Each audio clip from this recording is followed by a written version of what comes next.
Lots of trouble, immediately gesturing to the umpire, imploring him really for that wide. So can we see another top edge?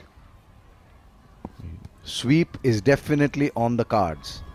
This time a reverse sweep will get a boundary. Manoj Tiwari.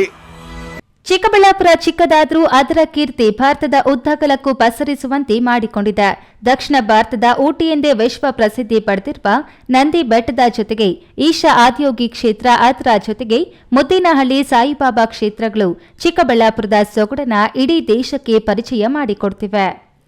ಕಳೆದ 2024ರಲ್ಲಿ ಮುದ್ದೇನಹಳ್ಳಿ ಸತ್ಯಸಾಯಿ ಆಶ್ರಮದಲ್ಲಿರುವ ಸಾಯಿ ಕೃಷ್ಣನ್ ಕ್ರೀಡಾಂಗಣದಲ್ಲಿ ನಡೆದ ಒಂದು ವಿಶ್ವ ಒಂದು ಕುಟುಂಬ cup ಪಂದ್ಯಾವಳಿಯಿಂದ ಪ್ರಾರಂಭವಾದ ಅಂತಾರಾಷ್ಟ್ರೀಯ T20 cricket ಪ್ರತಿ ವರ್ಷ ಮುಂದುವರಿಯುವಂತೆ ನೋಡಿಕೊಂಡಿದೆ. ಆ ಮೂಲಕ ವಿಶ್ವ ಮಟ್ಟದಲ್ಲಿ ತಮ್ಮ ಚಾಣಕ್ಷತೆಯನ್ನ ತೋರಿ ಲಕ್ಷಾಂತರ ಕೋಟ್ಯಾಂತರ ಅಭಿಮಾನಿಗಳನ್ನ ಸೃಷ್ಟಿಸಿಕೊಂಡಿರುವ ಕ್ರಿಕೆಟ್ ಸ್ಟಾರ್ಗಳನ್ನ ಹತ್ತಿರದಿಂದ ನೋಡುವ ಅವಕಾಶ ಸಿಕ್ಕಿದ್ದು ಚಿಕ್ಕಬಳ್ಳಾಪುರ, ಕೋಲಾರ, ಬೆಂಗಳೂರು ಜಿಲ್ಲೆಗಳಿಂದಲೂ ಅಭಿಮಾನಿಗಳು ನೋಡಲು ಮುಗಿ ಬೀಳುವಂತೆ ಮಾಡಿದೆ. Lots of trouble, immediately gesturing to the umpire, imploring him really for that wide. So can we see another top edge? Sweep is definitely on the cards. This time a reverse sweep will get a boundary. Manoj Tiwari. ಈ ಬಾರಿಯೂ ಪೋಷಣೆ, ಶಿಕ್ಷಣ ಮತ್ತು ಆರೋಗ್ಯ ಸೌಹಾರ್ದತೆಯ ಸೇವೆಗಳಿಗಾಗಿ ಸಂದೇಶದೊಂದಿಗೆ Shri Madhusudan Sai global humanitarian mission ಸಂಯುಕ್ತಾಶ್ರಯದಲ್ಲಿ one world one family cricket cup ಪಂದ್ಯಾವಳಿ ನಡೆದ ಕ್ರಿಕೆಟ್ ಪಂದ್ಯದಲ್ಲಿ ಭಾರತ ಮತ್ತು ಶ್ರೀಲಂಕಾ ರಾಷ್ಟ್ರಗಳ ದಿಗ್ಗಜರಾದ ಮಾಜಿ ಆಟಗಾರರು ಕ್ರಿಕೆಟ್ ಪಂದ್ಯದಲ್ಲಿ ಭಾಗವಹಿಸಿದರು. ಶ್ರೀಲಂಕಾ ತಂಡದವರು ಟಾಸ್ ಗೆದ್ದು ಬೌಲಿಂಗ್ ಆಯ್ಕೆ ಮಾಡಿಕೊಂಡರು. ಭಾರತ ಮತ್ತು ಶ್ರೀಲಂಕಾ ತಂಡಗಳ ನಡುವೆ ಆಸಕ್ತಿದಾಯಕವಾಗಿ ಪಂದ್ಯಾವಳಿಯು ವೀಕ್ಷಕರ ಗಮನ ಸೆಳೆದಿತ್ತು.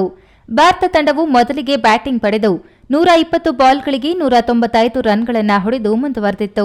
ನಂತರ 195 ರನ್ಗಳ ಗುರಿ ಬೆನ್ನತ್ತಿದ ಶ್ರೀಲಂಕಾ ತಂಡವು 120 ಬಾಲ್ಗಳಿಗೆ 185 ರನ್ಗಳನ್ನು ಪಡೆದುಕೊಂಡಿದೆ. 6 ರನ್ಗಳ ಅಂತರದಲ್ಲಿ ಶ್ರೀಲಂಕಾವನ್ನ ಮಣಿಸಿ ಭಾರತ ತಂಡವು ವಿಜಯ ಪತಾಕೆ ಹಾರಿಸಿತ್ತು. ಭಾರತ ದೇಶ ಗೆಲ್ಲುವ ವೇಳೆಗೆ ಅಭಿಮಾನಿಗಳು ಕೇಕೆ ಹಾಕಿ ಗೆಲುವು ಸಾಧಿಸಿದ ಆಟಗಾರರ ಪರ ಜಯಘೋಷ ಹಾಕಿದ್ರು. ಕ್ಯಾಮರಾ ಪರ್ಸನ್ ಅಶ್ವಥ್ ಜೊತೆ ಕೆಎಸ್ ನಾರಾಯಣಸ್ವಾಮಿ, ಈ news TV, Chikkaballapur. Lots of trouble, immediately gesturing to the umpire, imploring him really for that wide. So can we see another top edge? Sweep is definitely on the cards. This time a reverse sweep will get a boundary. Manoj Tiwari.